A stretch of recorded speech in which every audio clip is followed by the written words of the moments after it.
He said, if I was a parliamentarian in India, I would get up every minute and shout, fertilizers, give me more fertilizers. And Mr. Bill Gates is saying exactly the same right now for Africa. He said, I love fertilizers. At a time when everyone knows the high cost of synthetic fertilizers. I think the only difference is India is a large subcontinent, but the World Bank and Rockefeller zoomed in on Punjab, which was the most fertile and prosperous area.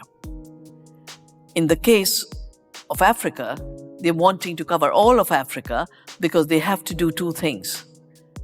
First is shift from ecological farming to fertilizer-based, synthetic fertilizer. And second, the seed system. In India, we had a very highly organized seed system,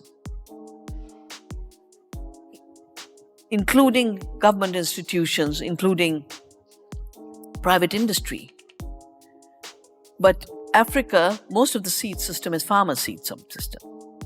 So in order to capture that, they have to commercialize the seed. So right now, they are not pushing GMO seeds. They're pushing commercialization of the seed system and making local seed illegal. I've been to Africa 2 or 3 times because law after law is brought. I think in Ghana, they've just tried it. In another South African country, making farmers' seed saving illegal. And this is the reason I started Navdanya. I said, no, saving seed is our highest duty. How can our duty be converted into a crime? I will not accept that. So, and they tried it in Europe. I think it was 2015, where they brought a law they brought draft law called plant propagation law. And my friends in the European Parliament started to ask me and said, this law that's come, we can't understand what it's about. We don't know if it's about seed. So they sent me the text. I wrote back to them immediately. I said, it is a seed law. It's a law to prohibit in seeds that are not registered, but your systems are national systems. Sweden decides what's in the register. Italy decides what's in the register. But this new law would have required a Greek farmer on a small island or someone in the Tuscan hills who's growing ancient wheat to come to Brussels to take permission for their planting. So I wrote 1,200 corrections, sent it back to the parliament, and then did a pilgrimage. We did a seed pilgrimage, very powerful pilgrimage. In the southern parts, the Mediterranean parts, which are rich, started from Greece, Italy to France. And that law is in deep freeze right now. What should be in deep freeze is the Svalbard ice, which is where Mr. Gates has put the seeds. But that's melting. Yeah.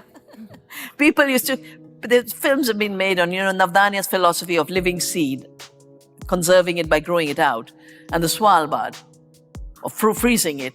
And I said there are 2 reasons why it won't work. Because we work with seed and we know what it takes to take this much seed to multiply it enough to give it to 10 farmers. And these little packages that are in the doomsday mall cannot be multiplied fast enough if there is a disaster. But I said, anyway, that ice is melting with climate change. Yeah? So how far will they be able to save those seeds? But the reason